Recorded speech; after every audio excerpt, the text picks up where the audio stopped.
Welcome to the Geek Homeworld.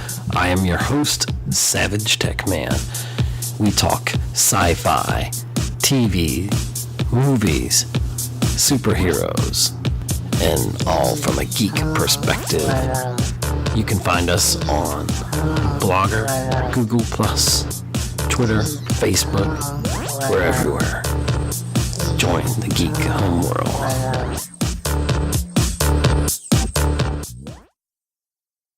Welcome to the premiere episode of Geek Homeworld. For this special episode, I thought it would be appropriate to invite my longtime friend and partner in crime, Digital Caveman, to the show. Caveman co-founded the Digital Man Cave podcast with me in 2008, and we did a 6-year run on the podcast. And it's no longer at this time in production, but you can go on Libsyn and iTunes and check out our past episodes. So, Caveman, welcome to the home world. Thank you. I'm glad to be here. You are our first official guest on the podcast. That's, I was the last official guest on DMC and the first official guest on Geek Homeworld. Yeah, so this week we want to talk about a huge topic, adaptations. There's been a lot of buzz recently because of the reboot of Fantastic Four. Which I haven't seen, but I heard it was horrible. Same here. And Roger Moore's comments about Idris Elba as the new James Bond. And so that brings us to this. Should people be upset when changes are made to their favorite characters or storylines? What are your thoughts? Well, to start off, let's look at the biological definition of adaptation. Okay. And according to Google, it's a change or the process of change by which an organism or species becomes better suited to its environment. And some synonyms for adaptation include alteration, modification, redesign, and conversion. So when it comes to adaptations, resistance is futile. But for the purposes of our discussion, the organism or species is one form of entertainment or the source material that is changed to fit the format of another form of entertainment, which in modern times would be novels, plays, stage musicals, cartoons, comic books that have been adapted to be movies. But some of us may remember a time when it was true it goes the other way. And for some of those forms of entertainment, it still goes. But I'm speaking directly of comic book adaptations of movies, which really don't exist anymore. But and there's always differences, except in the rare case. And, as fanboys and fangirls, we really don't want any changes made to our beloved source material. But I don't know about you, but I think yellow spandex is going to look horrible on the silver screen. So we have to allow for some leeway in adaptations as long as they're true to the spirit of their source material.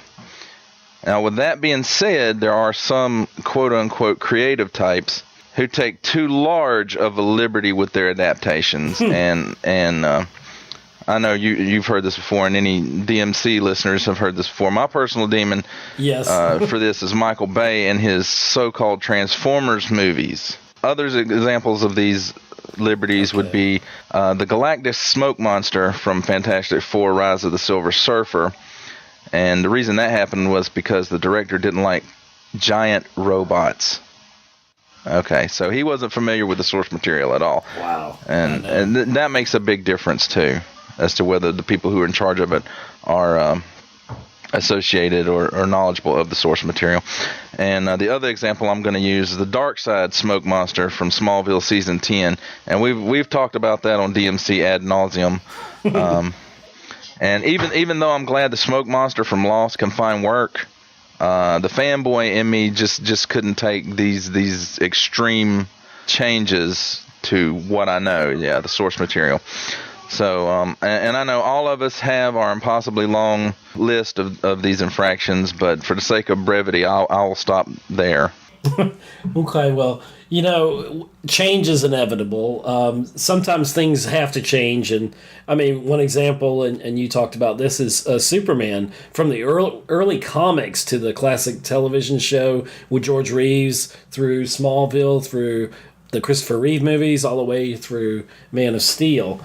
You know, it's a different. We all have a different Superman. Like we all have a different Captain Kirk or a Starship Captain.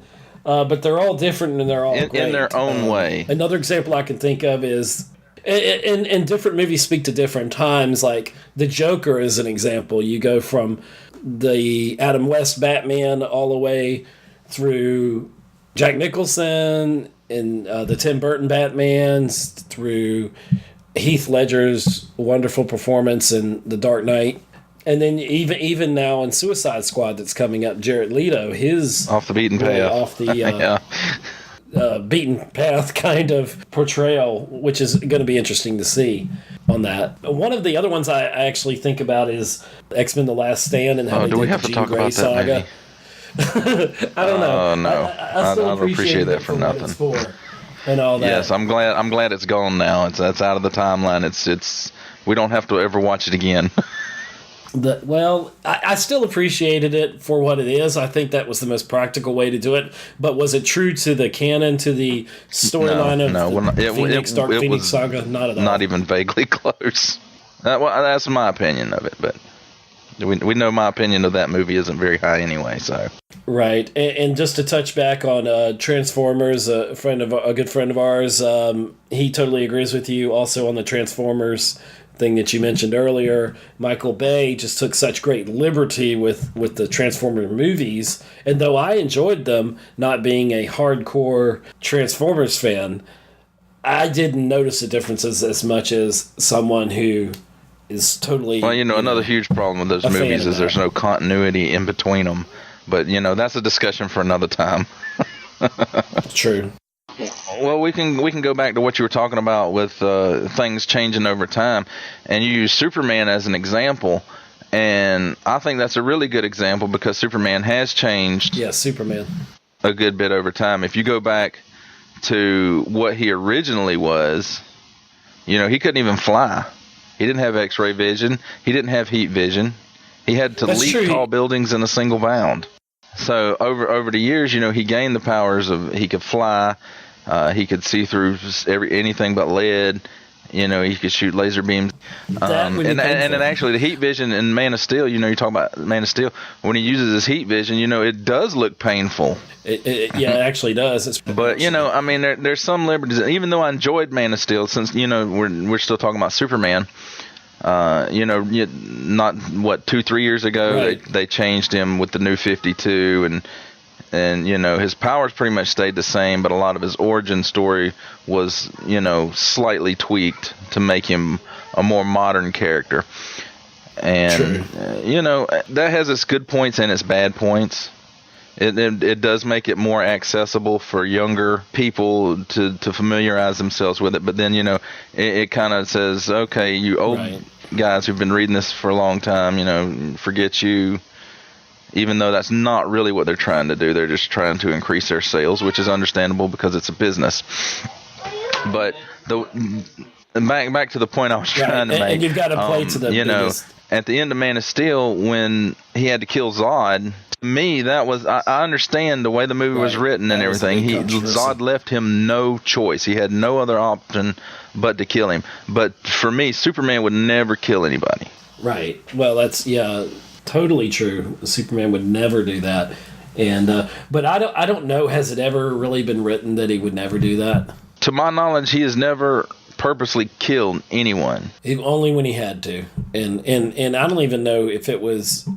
Like I said, to my knowledge, he's never intentionally killed anyone. It's against his code. It's like Batman, and that's another good example. Right. Back in '39, when Batman first came out. He carried a gun, and he shot people. He was like the Punisher dressed up like a bat. That's true, yeah. And, as... clearly a guy who dresses up as a bat has problems. But as long as the movie or show, I think, is well made, I think it's okay to make changes as long as those changes aren't too with drastic. Arrow and Flash, two of my favorite TV shows... they've taken some liberties with it, but it's awesome nothing that's not true to the characters. I agree. But I do want to see X-Men Apocalypse. I want it to be just when it comes out. I want Apocalypse and the Four Horsemen to be almost you like keep wishing on that because that one X-Men ain't gonna happen. TV series. The closest thing to the comic book in that I've seen is gonna be Storm with a mohawk and Psylocke's costume. Right. And anybody who's been on the internet and looked at anything about Apocalypse is the huge. He looks like Ivan Ooze from the Power Rangers movie in the 90s, and he does kind of look like that. He's to me he's just too small. He needs to be bulkier. He needs to be bulkier, and I think he's a shade of purple, kind of. Not as much blue skinned as I think he's. At least the pictures I saw, it could have been the lighting. And I totally agree. He should be a lot more bulkier. He should have more. My big thing is I want to see Cable. I want to see Cable done right, and he has to be big, bulky. Yeah. I don't know. I mean, I feel better about it now that Bryan Singer is back in charge, but I don't know. Yeah. It's just. It seems like they're trying to stuff too many characters into the X-Men movies now. Like, we got to stuff all these characters in there so people will come and see the movie just for this character because it's their favorite character. So we'll keep making money on these movies so we won't lose the rights and it'll revert back to Marvel Studios. Well, that's true. It's all about the international audience now, even more than the domestic audience. Because remember when Captain America: The First Avenger came out, overseas it was just called The First Avenger. First Avenger, exactly. So you've got to play like Furious 7. It played, it did $1 billion something at the box office, and most of that was overseas, and it did well here. But when you look at movies like that, the international box office is everything now. But let's see. In conclusion, I think I would probably have to say that whether the adaptation is good or not, you know me. I'm going to go out and I'm going to buy the Blu-ray. Yeah, and I'll get the special edition, whatever it is, and I guess maybe the digital download, like of Star Wars. I don't know. I want to do the digital download. So, do you have any final comments? I guess I would like to say I understand that over time things have to change and they have to evolve and they have to adapt, especially when they're going from one format to another format. Because in some formats you can do some things, in some formats you can't do those things. But even though things have to change over time for your audience, it's still hard as a if you're a hardcore fan of something, be it comic books or Twilight or whatever it might be. It's hard for you to see it adapted into something else and having it changed along the way. And even exactly. In comic books evolving over time, like there was a huge thing about New 52 and all that, but right. Alrighty, well, I guess that's what makes us geeks. We're gonna like it. We're gonna critique it, and we're gonna go back and make George Lucas retire. Yes. Well, thank you, Digital Caveman, for all your insights. And to all our listeners, if you want to keep up with Digital Caveman, he's got a lot to say. He's very opinionated on a lot of things. And you can follow him on Twitter, and that his handle is @DigitalCaveman. Correct. And that's with 2 N's. Geek Homeworld Review Preview.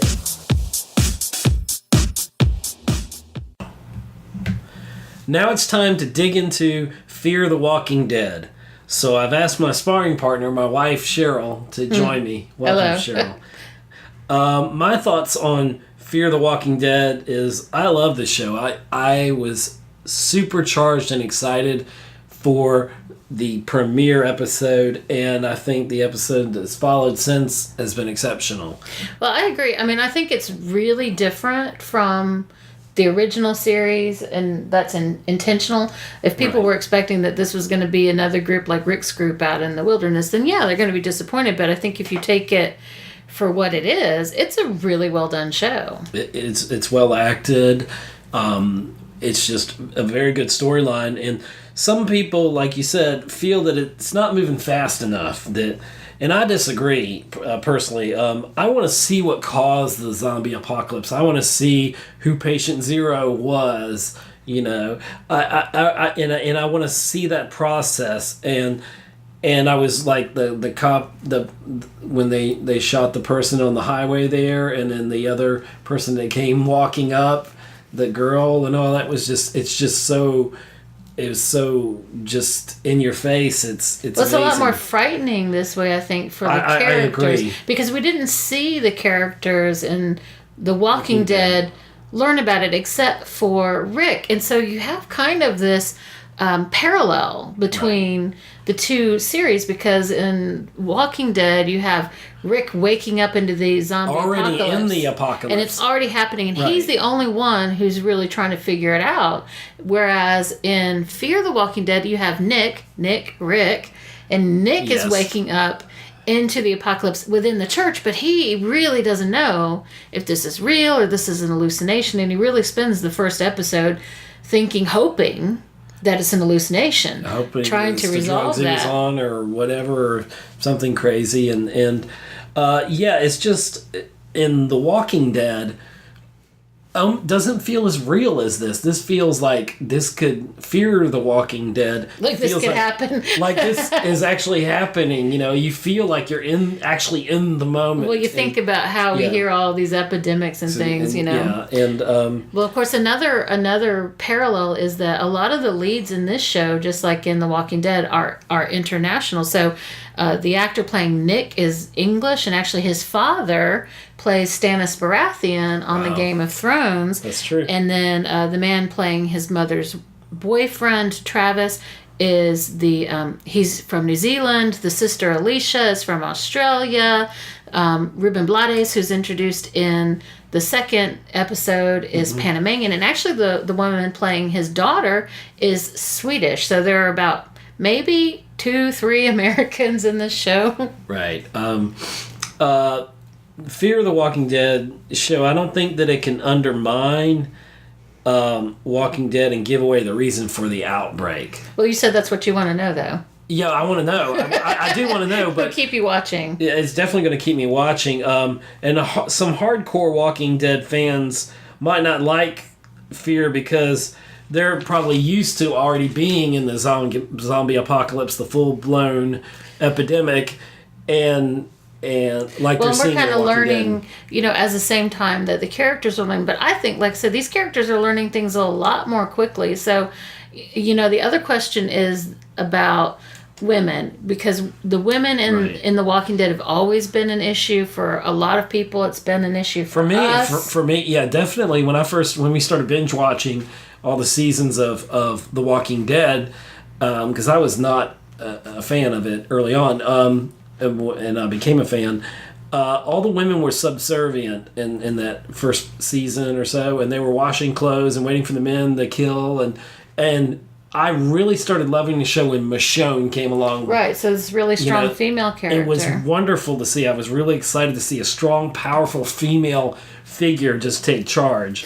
Well, and so there's been some question about whether Madison and Alicia are too weak, but I think Madison, Alicia's coming across still as a really kind of whiny teenager, but for Madison, she's the second person in the family to kill a zombie. Nick does it, but he does it by running back and forth over the zombie. She does it much more personally. She grabs the fire extinguisher and beats the zombie to death. Yeah, the principal. And so she kind of accidentally She's not getting a raise. She accidentally discovers that you have to smash their heads in. And so that's the thing. That's where I'm saying, like, they're learning things a lot more quickly. They've already learned when Nick shot Calvin that you can become a zombie by being killed in some way. They really don't understand that you have to be bitten or that you can die in any way. They don't even have the idea about bites until the second episode with Alicia's boyfriend. So Fear has been approved for 6 episodes this season, and that's going to lead into the new season of The Walking Dead when that comes back very soon. And they've already got a 15-episode commitment for season 2 of Fear the Walking Dead. I'm really excited to see where it's going to go and how it's going to develop. I'm extremely excited about it. And anyways, I want to thank you, Cheryl, for joining us here, for sharing your thoughts. And everyone, you can follow Cheryl on her Twitter account. It's at Palace Princess. If you really want to know about real life princesses, zombie ones. No zombie princesses. No zombie princesses. Or you can contact her via our Twitter feed at Geek Homeworld, because she is often the one tweeting for us here. Exactly. So catch you on Twitter. See ya. Geek Homeworld. Countdown. 10, 9, 8. We have just over 14 weeks until The Force Awakens opens in theaters. And the big news everybody's been talking about is Force Friday. I've asked Digital Caveman to come back for this segment because he is a huge Star Wars fan. In fact, you have your own man cave, as it were, in your upstairs of your house there. And it's quite impressive. Most impressive. Yes, thank you. So, Caveman, what do you think of the new merchandise that came out?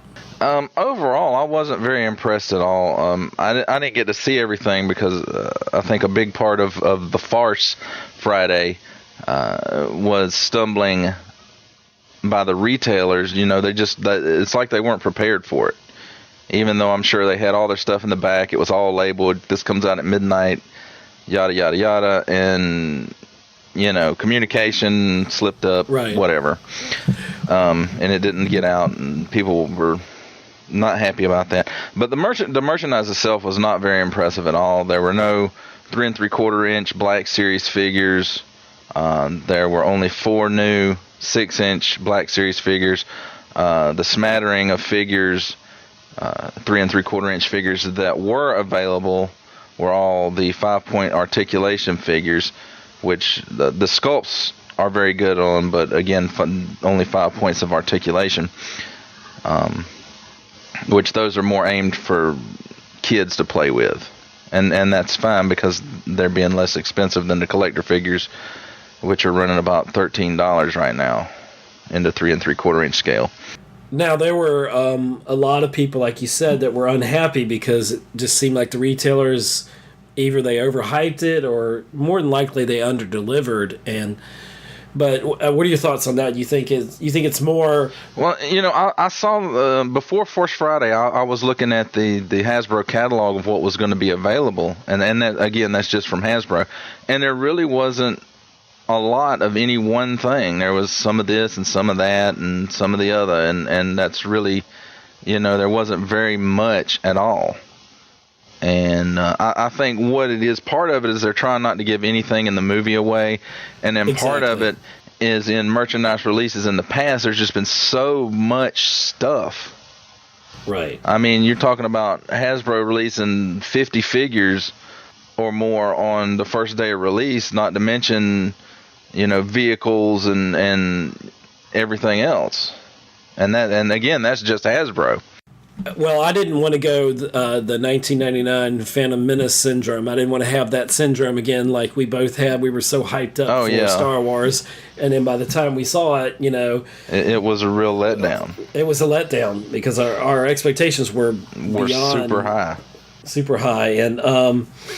But for toys, or merchandise, I should say, BB-8 by Spiro was definitely a hit. Yeah, that was probably one of the coolest things. One of the coolest things that was available, and unfortunately, I missed out on it. Yeah, a BB-8 is flying. I guess you'd say rolling off the shelves. Yeah. Like Amazon totally sold out of them. Everyone is totally sold out of them. And he does have one mortal enemy, and that's Carpet. Let's see, the figures were popular, the Legos were always popular, though a lot of people that were in line said that, you know, whether they were the 10th in line or the 30th in line, by the time they got in there, some of the people earlier got more quantities than they should have of some of the figurines and stuff, and they ended up, all the expensive stuff was left, and so... and again, that's on the fault of the retailer. You know, they should be limiting the quantities you can buy on this stuff, especially since they know full well people are going to go in there and empty the shelf out and then scalp them on eBay for 20 times what they're actually worth at retail. Right.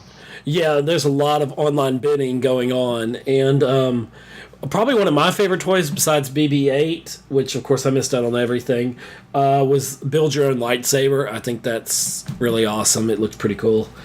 And I think one thing when we're talking about merchandising, George Lucas didn't invent it, but he was really the genius. He's kind of like the Bill Gates of merchandising and tie-ins for movies. Yeah, and which I find that to be an apt analogy because, there's some debate over whether Bill Gates actually designed Windows or not. But where his genius came in was to give it to IBM for, you're just going to pay me for each, instead of paying me up front for the whole thing, you'll just pay me for each unit you sell that has my software on it. And, that's where most of his beginning money came from. Right. I agree with you on that. That is a good analogy. Well, once again, movies, when they come out, there's got to be a million products. There's got to be tie-ins. There's got to be promos. There's got to be... I can remember when Star Wars came out. There's got to be towels. There's got to be soda cans. There's got to be soda bottles. I remember getting the glasses from Burger King that you could drink out of when Empire Strikes Back. And you still have some. Yes, I do still have some of those. Which is awesome. Well, anyway, we could reminisce and talk about all this, but we got to run here. But I want to thank you, Digital Caveman, for coming back for another segment here, and because you're our resident expert on Star Wars merchandise. Yes, I'm a resident expert on a lot of things. Are you? Well, that's excellent. Please follow Digital Caveman. That's Caveman with 2 N's on Twitter. He's got a lot to say. And once again, thanks for joining me on Geek Homeworld. Yes, my pleasure. Thanks for listening to another episode of the Geek Homeworld podcast with your host, SavageTechman. You can find us on Libsyn, Google+, follow us on Twitter, like us on Facebook, listen to us on iTunes, see us on YouTube, be part of our Mixler chats. Thank you. See you again on the Geek Homeworld podcast. Geek Homeworld.